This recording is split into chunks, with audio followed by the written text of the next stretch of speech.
के लिख के संविधान ए बाबा हमारे होई गईला सपनावा।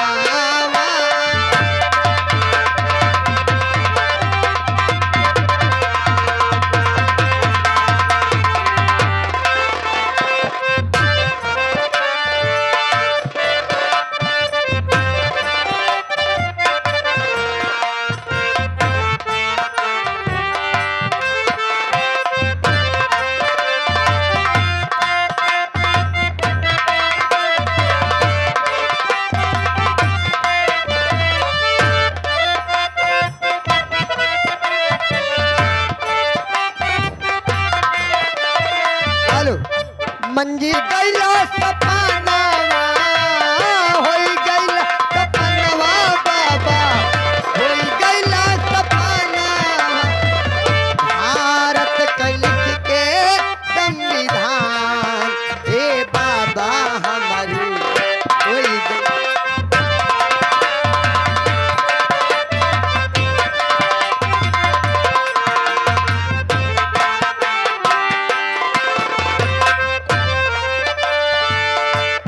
प्रधान की तरफ से हे भीमा बाई के गोदिया से लिहला जनामा।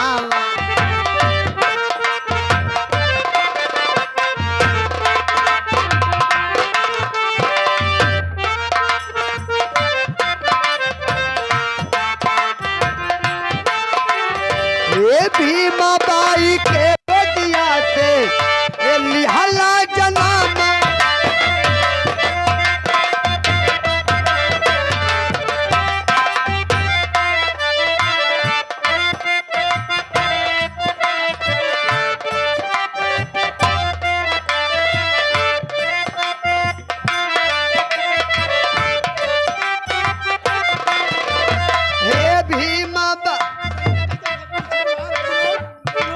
संजय घर मालिक भैया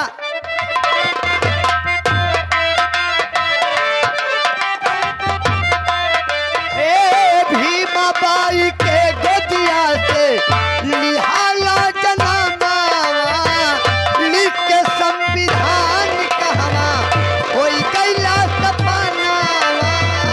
भीमा बाई के गोदिया से लिहाला जनामा लिख के संविधान कहवा होई गईला सपनावा। भारत के लिख के संविधान हे भारत के लिख के संविधान हे बाबा हमारी होई गईला सपनावा।